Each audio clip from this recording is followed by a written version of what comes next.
இருந்து பாதி பேர் அவங்களுக்கு ஆதரவு. மதச்சார்பற்ற கூட்டணியில இருந்து டிஎம்கேக்கு ஆதரவு நீங்களா ஒரு கதை சொல்றீங்க. மார்க்சிஸ்ட் கம்யூனிஸ்ட் கட்சி, இடதுசாரி கட்சிகள் தமிழ்நாட்டில் ஒரு நடைபெற்று முடிந்த தேர்தலில் தாவேகாவுக்கு அறுதி பெரும்பான்மை என்பது கிடைக்கவில்லை. திமுக கூட்டணியும் கிடைக்கல, அதிமுக கூட்டணியும் கிடைக்கல. வெற்றி பெற்றதுல அதிகமான இடங்களில் வெற்றி பெற்றது தமிழக வெற்றி கழகம். ஆகவே இது தனிப்பெரும் கட்சி என்கிற முறையில் அந்த கட்சிக்குத்தான் ஆட்சி அமைப்பதற்கான வாய்ப்பு என்பது இருந்தது. அப்படி ஆட்சி அமைக்காமல் போயிருந்தால் இந்நேரம் தமிழ்நாட்டில் குடியரசுத் தலைவர் ஆட்சி என்பது நடைமுறைக்கு வந்திருக்கும். பிஜேபி கொள்ளைப்புறமாக தமிழகத்தை ஆளக்கூடிய ஒரு அவல நிலைமை என்பது தமிழ்நாட்டில் ஏற்பட்டிருக்கும். அத்தகைய நிலைமையை இடதுசாரி கட்சிகள், விசிக உள்ளிட்ட கட்சிகள் தாவேகாவுக்கு ஆதரவு அளித்ததன் மூலமாக நாங்கள் தடுத்து நிறுத்திட்டோம். அதே போலவே தமிழக வெற்றி கழகம் நாட்டு மக்களுக்கு கொடுத்திருக்கிற, தமிழ்நாட்டு மக்களுக்கு கொடுத்திருக்கிற வாக்குறுதிகளை நிறைவேற்றுவதற்கு அவர்கள் முன்வர வேண்டும்.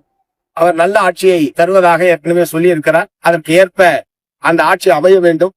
அதை பொறுத்து எங்களுடைய ஆதரவு தொடர்வதா இல்லையா என்பதால் நாங்கள் இப்போது குடியரசுத் தலைவர் ஆட்சி அமைப்பதிலிருந்து தடுப்பதற்காகவும் ஒரு மக்களால் தேர்ந்தெடுக்கப்பட்ட அரசாங்கம் தமிழகத்திலே இருக்க வேண்டும், மக்களுடைய தீர்ப்புக்கு விரோதமாக வேறொரு ஆட்சி அமைந்துவிடக் கூடாது என்கிற பல அம்சங்களையும் ஆலோசித்துத்தான் இடதுசாரி கட்சிகள், விடுதலை சிறுத்தைகள் கட்சிகள் நாங்கள் தாவேகாவுக்கு ஆதரவு தருவது என்கிற முறையில் எங்களுடைய ஆட்சிக்கு வெளியிலிருந்து நிபந்தனையற்ற ஆதரவை நாங்கள் அளிக்கிறோம்.